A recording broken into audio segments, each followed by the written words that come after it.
तो जय हिंद दोस्तों, कैसे हैं आप सब। मैं आशा करता हूं आप सब मस्त होंगे, तंदुरुस्त होंगे और अपने पठन पाठन फिजिकल की तैयारी शुरू कर चुके होंगे। आज हम बात करेंगे यूपी होमगार्ड भर्ती परीक्षा 2026 को लेकर। जब से आप लोगों ने आंसर की से अपना रोज स्कोर मिलाया है, तब से आप लोग के मन में एक डाउट चल रही है फिजिकल को लेकर। मेरा इतना नंबर बन रहा है, क्या मैं फिजिकल स्टार्ट करूँ, CF स्कोर क्या रहने वाला रहेगा, इस बार कट ऑफ क्या जा सकती है, और मैं इस ज़िले से बिलोंग करता हूँ, फलाने ज़िले से बिलोंग करता हूँ, क्या मेरा इस बार हो पाएगा या नहीं पाएगा। तमाम तरीके से सभी के मन में डाउट कुछ ना कुछ चल रही है। तो सारा डाउट आपको इस वीडियो में क्लियर करने वाले हैं, तो वीडियो को शुरू से अंत तक जरूर देखिएगा। स्टेप बाय स्टेप समझने की कोशिश कीजिएगा। अगर चैनल पर पहले बार विजिट किए तो चैनल को आप सब्सक्राइब कर सकते हो, बेल आइकन दबा सकते हो, क्योंकि यूपी होमगार्ड जो कोई भी जानकारी आती है, लेटेस्ट अपडेट आती है, तो सबसे पहले आपको इसी चैनल पर देखने को मिलती है। तो आप चैनल को सब्सक्राइब कर सकते हो, बेल आइकन दबा सकते हो। सबसे पहले बात करेंगे इसमें आंसर की को लेकर, रिगार्डिंग बात कर लेते हैं। आंसर की आपका 7 मई को जारी कर दिया गया था। आंसर की आपका 7 मई को जारी किया गया था। ऑब्जेक्शन लगाने की अगर लास्ट तिथि की बात किया जाए तो ऑब्जेक्शन लगाने का लास्ट तिथि आपको 10 मई रखा गया था। जी दोस्तों, ऑब्जेक्शन लगाने का लास्ट तिथि की बात किया जाए तो 10 मई आपका रखा गया था। बात करेंगे अभी तक कितने प्रश्नों पर ऑब्जेक्शन लगाई गई है, यानी कि इससे पता चल पाएगा हमें कि बोनस अंक कितना तक हमें मिल सकता है। क्योंकि आप सभी को पता है, सभी परीक्षा में सभी शिफ्टों में कुछ न कुछ प्रश्न ऐसे होते हैं, गलत होते हैं, जो विभाग निगलेक्ट कर देते हैं या वो डिलीट भी कर देते हैं। तो इसमें बात करें कितने प्रश्नों पर जो आपत्ति दर्ज कराई गई है, कितने प्रश्न डिलीट हो सकते हैं, निगलेक्ट किए जा सकते हैं, तो सारा जानकारी देंगे इस वीडियो में। सबसे पहले बात करते हैं टोटल वैकेंसी को लेकर। तो टोटल इसमें 41,424 इसमें टोटल वैकेंसी है। फॉर्म इसके लिए 25,30,000 के करीब में भरी गई थी। और अपियर कैंडिडेट की बात किया जाए, यानी कि जो टोटल कैंडिडेट इस एग्ज़ाम को दिए हैं, तो उस एग्ज़ाम को देने वाले लगभग 19 लाख अभ्यर्थी हो गए। 19,17,654 के अप्रॉक्स में, यानी कि लगभग 76% उपस्थिति के साथ यह एग्ज़ाम संपन्न हुआ था उत्तर प्रदेश में। 25 लाख फॉर्म भरे गए थे, जिसमें 19 लाख अपियर हुए थे। काफ़ी अच्छी खासा मात्रा में यह फॉर्म भरे गए थे। इसमें निगेटिव मार्किंग नहीं थी, जो प्लस पॉइंट बन जाता है कि इसमें निगेटिव मार्किंग नहीं थी। यानी कि जो कैंडिडेट तैयारी भी नहीं करते हैं या जो अदर एग्ज़ाम की तैयारी करते हैं, इसमें निगेटिव मार्किंग नहीं होने के कारण सभी बच्चे इस एग्ज़ाम को दिए कि ठीक है दे देते हैं, निगेटिव मार्किंग है नहीं, अगर तुक्के तुक्के में निकल जाए। बहुत से कैंडिडेट ऐसे भी हैं, ठीक है। अब बात करते हैं वैकेंसी को लेकर, जो काफ़ी इंपॉर्टेंट हो जाती है कट ऑफ एनालिसिस करने से पहले कि वैकेंसी क्या इस बार की थी कैटेगरी वाइज। कैटेगरी वाइज अगर वैकेंसी की बात किया जाए तो युवा की अगर हम बात करेंगे तो 16,550 वैकेंसी युवा के लिए।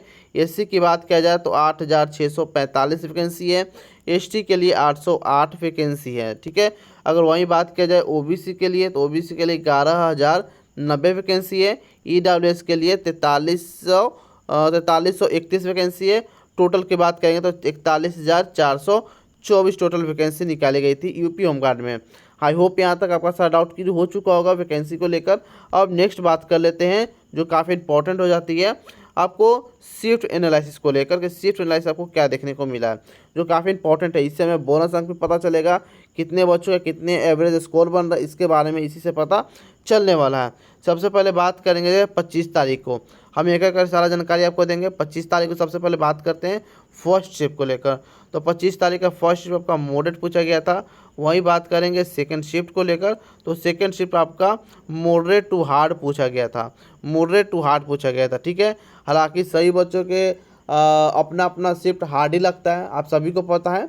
लेकिन जो आंसर के आने के बाद डाटा की अगर हम बात करेंगे तो डाटा के अनुसार मैं आपको बता रहा हूँ, आंसर के आने के बाद जो डाटा में काफ़ी परिवर्तन हुए हैं। काफ़ी डाटा घटे भी, काफ़ी डाटा बढ़े भी। कौन सा डाटा घटे, कौन से डाटा बढ़े, इसके रिगार्डिंग भी हम बात करने वाले हैं इस बार। चलिए मैं आपको एक डाटा के पास ले चलता हूँ, वहाँ आपको साफ साफ पता देखने को मिलेगी और एक एक करके वहाँ जानकारी आपको मिल जाएगी। जैसे कि आप ये डाटा देख सकते हैं, यह डाटा में आपको साफ बताएगा जो 25 तारीख का फर्स्ट शिफ्ट है वो आपका मॉडरेट बताया जा रहा है। Second shift moderate to hard है। 26 अप्रैल का first shift hard and second shift moderate. 27 अप्रैल का first shift hard and third shift आपको first shift moderate and third shift आपको हार्ड देखने को पता चला है। यह जितना भी आपको डाटा बताया जा रहा है आंसर के आने का बात कर रहा है, क्योंकि आंसर की आने से पहले जो यह शिफ्ट बताया जा रहा था यह हार्ड बताया जा रहा था और यह शिफ्ट आपको ईजी टू मॉडरेट बताई जा रही थी आंसर के आने से पहले। लेकिन जब आंसर की आई तो मैंने आपको बताया कुछ डाटा बढ़े भी, कुछ डाटा घटे भी। तो यह आंसर के आने के बाद कर रहा है। अगर अभी तक ऑब्जेक्शन लगाने की बात किया जाए तो अभी तक बात किया जाए ऑब्जेक्शन लगभग 1,40,444 कैंडिडेट ऐसे हैं जो इस बार ऑब्जेक्शन अभी तक लगा चुके हैं, अभी तक की बात की जाए, और इस संख्या 3 लाख तक जाने की उम्मीद है विभाग की तरफ से। आज बात करेंगे कि कितने प्रश्न पर ऑब्जेक्शन लगाई गई है। तो 25 अप्रैल की अगर बात करेंगे फर्स्ट शिफ्ट में, तो लगभग एवरेज 8 प्रश्न पर लोग ऑब्जेक्शन लगा रहे हैं, एवरेज बच्चे 8 प्रश्न पर ऑब्जेक्शन लग रहे हैं। सेकंड शिफ्ट की बात किया जाए 25 तारीख को, तो लगभग इसमें 6 प्रश्न पर ऑब्जेक्शन लगाई जा रही है। 26 अप्रैल की बात करें, टोटल 8 प्रश्न पर ऑब्जेक्शन इसमें भी लगाई जा रही है, और इसमें टोटल 10 प्रश्न पर ऑब्जेक्शन लगाई जा रही है। 27 अप्रैल के फर्स्ट शिफ्ट की बात किया जाए, टोटल इसमें 5 प्रश्न पर ऑब्जेक्शन लगाई जा रही है, और इसमें मात्र 9 प्रश्नों पर ऑब्जेक्शन लगा रही है। जितने भी हार्ड शिफ्ट में या मॉडल शिफ्ट में उसमें ऑब्जेक्शन कुछ ज़्यादा लग जा रही है, या कहने की बात जरूर ठीक है। लेकिन 27 अप्रैल की जो फर्स्ट शिफ्ट मॉडल है, इसमें मात्र 5 ही क्वेश्चन पर लगभग ऑब्जेक्शन लगाई जा रही है। एवरेज कैंडिडेट 5 ऑप्शन को टारगेट में ले रहे हैं, वो उन्हीं पर ज़्यादा ऑब्जेक्शन लगा रहे हैं। यानी कि आप लेकर चल सकते हैं कि आपको 4 से 5 अंक, इसमें बोनस अंक भी देखने को मिल सकता है। जी हाँ, आप सही समझ रहे हैं, 4 से 5 अंक आप एवरेज लेकर चल सकते हैं। जिनमें 8 प्रश्न को ऑब्जेक्शन लगाइए, वो भी 4 ही लेकर चल सकते हैं। ये 5-4 प्रश्नों ऑब्जेक्शन लगाए जा रहे हैं, उस पर भी आप 4-5 ही लेकर चल सकते हैं, ज़्यादा नहीं लेकर चल सकते हैं। क्योंकि कैंडिडेट 10-10 प्रश्न पर ऑब्जेक्शन तो लगाते हैं, लेकिन वह 10 प्रश्न अप्रूव नहीं हो पाते होते, तो उस समय से 1 ही 2 प्रश्न ऑब्जेक्शन या 3 प्रश्न तक वह उसमें निगलेक्ट किए जाते हैं या डिलीट किए जाते हैं।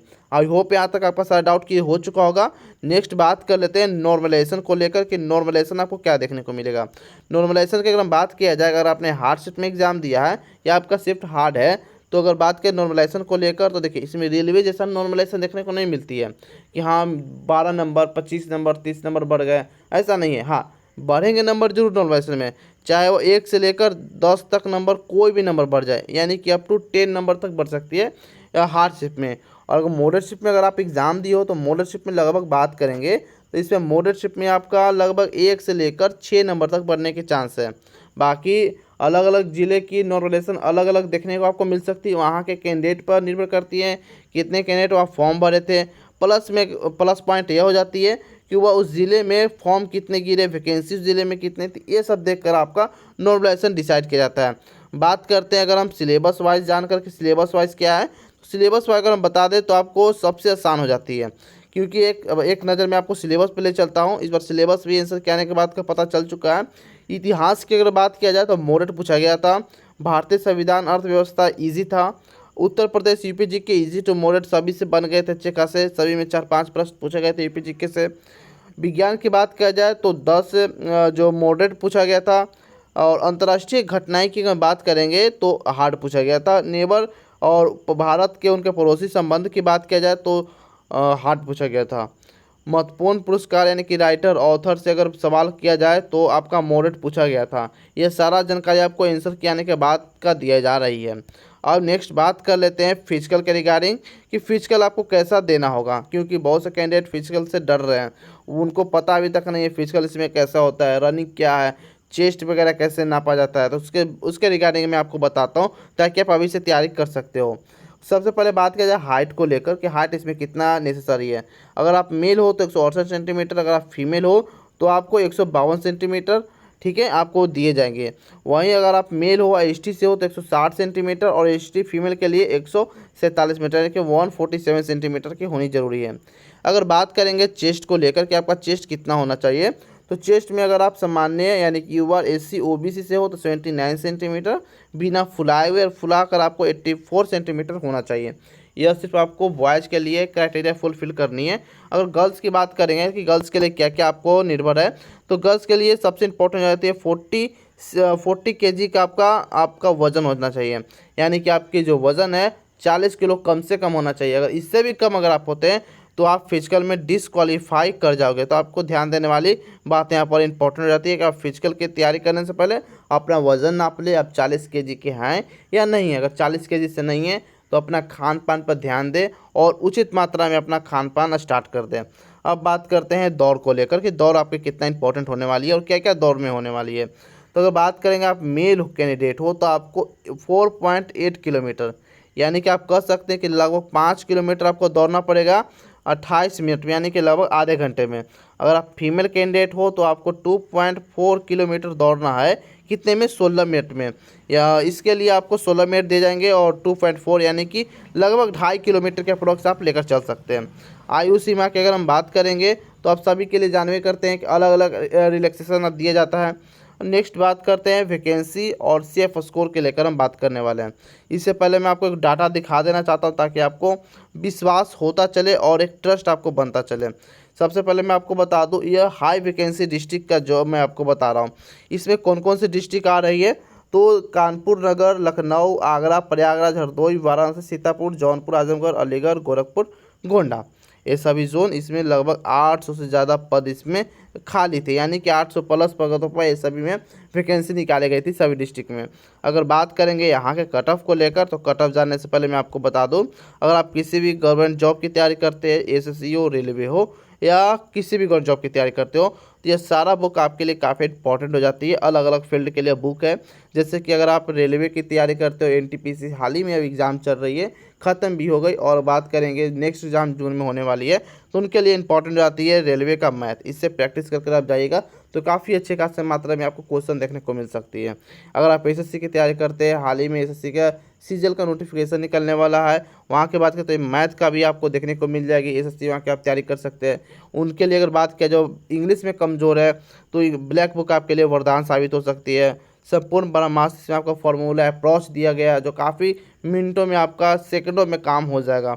सारा कुछ दिया गया है। अगर आप बिगनर हो तो उल्लेसन का सामान्य ज्ञान, सामान्य विज्ञान, वन लाइनर, MCQ सारा कुछ प्रोवाइड करेगा, ये भी खरीद सकते हो। अगर जानना चाहते हो, आप जानते हो करंट अफेयर का वेटेज इस वक्त एग्जाम में क्या चल रहा है, सब एग्जाम में करंट अफेयर का वेटेज काफ़ी अच्छा खासा देखने को मिल रहा है। अगर आप करंट अफेयर की तैयारी करना चाह रहे हो तो आप करंट अफेयर के लिए स्पीडी अच्छा है, और स्पीडी और एडिटोरियल करंट अफेयर काफ़ी इंपॉर्टेंट हो जाती है। मेरा सबका पर्सनल अपना बता रहा हूँ एक्सपीरियंस, इसके रिगार्डिंग कोई प्रमोशन नहीं है। आप सभी को एक अच्छा बुक रिकमेंड कर रहा हूँ, आप चाहे तो खरीद सकते हो, अदरवाइज इग्नोर कर सकते हो। सभी का लिंक आपको डिस्क्रिप्शन बॉक्स में दिया गया, टेक प्रोडक्ट लिंक पर आप जाकर खरीद सकते हो। कोई आपको कहीं भी कूपन कोड लगाने की जरूरत नहीं है, जहाँ भी अवेलेबल हो वहाँ आप डायरेक्ट हो जाइएगा। अब बात करते हैं कट ऑफ के रिगार्डिंग। तो कट ऑफ सबसे पहले आपको बता दूं, अगर फीमेल कैंडिडेट हो युवा से 52, OBC 49, EW 46, SC 43, ST 41 के अप्रॉक्स में। मेल कैंडिडेट हो युवा 55, OBC 53, EWS 50, SC 46 और ST 43 के अप्रॉक्स में होना चाहिए। बात करते हैं NCC सर्टिफिकेट को लेकर, मैं बात कर लिया जाए, अगर आप सिख कैटेगरी के पास आपके पास NCC सर्टिफिकेट है तो आपको लगभग तीन बोनस अंक मिल सकता है, 3 मार्क्स तक बढ़ सकता है। B सर्टिफिकेट के लिए 2 अंक और एक सर्टिफिकेट के लिए 1 अंक, A सर्टिफिकेट के लिए 1 अंक आपको निर्धारित किए जाएंगे। अगर आपके पास दो सर्टिफिकेट है तो जिसपे आपका ज़्यादा अंक होंगे वही आपका मान्य होंगे, बाकी एक आपको रिजेक्ट कर दिए जाएंगे। अब बात करते हैं मीडियम वैकेंसी वाले डिस्ट्रिक्ट, जो आपको 400 से लेकर 800 के बीच में जितने भी वैकेंसी है उन सभी का आपको यहाँ डिस्ट्रिक्ट वाइज दे दिया गया है कि हाँ, इस डिस्ट्रिक्ट में अयोध्या, अमेठी, खेरी, यहाँ पर फतेहपुर, बिजनौर, संभल, सुल्तानपुर, बरेली, उन्नाव, प्रतापगढ़, बलिया, गाजीपुर, मेरठ, मथुरा, हाथरस, इटावा, फिरोजाबाद, बांदा, सारा कुछ यहाँ पर आपको दे दिया गया है। मिर्ज़ापुर, रायबरेली, सारा कुछ का आपको दे दिया गया। आप एक एक करके देख सकते हैं। अगर आप इन सभी से फॉर्म भरे हो तो आपको कम से कम इतना आना चाहिए। अगर आप मेल कैंडिडेट हो तो UR से 54, OBC 52, EWS 50, SC 47 और ST 45। फीमेल कैंडिडेट हो तो UR से 53, OBC 50, EWS 47, SC 45, ST 43 के अप्रॉक्स में होना चाहिए। ठीक है, इतना के अप्रॉक्स में +-2-3 है तो टेंशन लेने की जरूरत नहीं है, आप फिजिकल की तैयारी स्टार्ट कर सकते हो। अब सबसे बात करते हैं लो वैकेंसी वाले डिस्ट्रिक्ट को लेकर, जिसमें 400 से कम आपका वैकेंसी आपको देखने को मिलेगा। वहाँ अगर बात किया जाए तो मुजफ्फरनगर, मणिपुरी, रामपुर, कानपुर देहात, अमरोह, चंदौली, तमाम बहुत सारे जिले हैं जिसमें 400 से कम वैकेंसी दी गई है। ठीक है, यहाँ की बात किया जाए सेफ स्कोर को लेकर, अगर आप UR से 56 के अप्रॉक्स में बना रहे हैं या बन रहा है तो आप फिजिकल की तैयारी कर सकते हो। OBC 55, EWS 53, SC 51 और ST 49 के अप्रॉक्स में। वहीं बात करेंगे फीमेल के लिए UR में तो 54, OBC 52, EWS 50, SC 48 और ST 46 के अप्रॉक्स में अगर आपका बन रहा है, इतना नंबर आ रहा है आंसर के बाद, तो आप सेफ हो, आप फिजिकल की तैयारी कर सकते हो, दौड़ना स्टार्ट कर सकते हो। आई होप यहाँ तक आपका सारा डाउट क्लियर हो चुका होगा। अब बात कर लेते हैं जो काफ़ी इंपॉर्टेंट है रिजल्ट के रिगार्डिंग, कि रिजल्ट हमें कब तक देखने को मिलेगी। तो रिजल्ट की बात करेंगे तो रिजल्ट इस माह के लास्ट तक, यानी कि लगभग 30 से 31 मई के अप्रॉक्स में आपको रिजल्ट देखने को मिल सकती है। अदरवाइज आपको फिर मई जून के बाद, यानी कि जून के मिड में या फर्स्ट वीक में देखने को मिलेगी। आई होप यहाँ तक आपका सारा डाउट क्लियर हो चुका होगा। फिर भी कोई डाउट बचे तो कमेंट सेक्शन के माध्यम से पूछ सकते हैं। रिजल्ट के रिगार्डिंग कुछ भी इन्फॉर्मेशन आती है तो सबसे पहले आपको इस चैनल पर देखने को मिल जाएगी, तो आप चैनल को सब्सक्राइब कर सकते हो, बेल आइकन दबा सकते हो। तो फिर मिलते हैं कोई और इन्फॉर्मेटिव वीडियो में, तब तक के लिए जय हिंद जय भारत दोस्तों।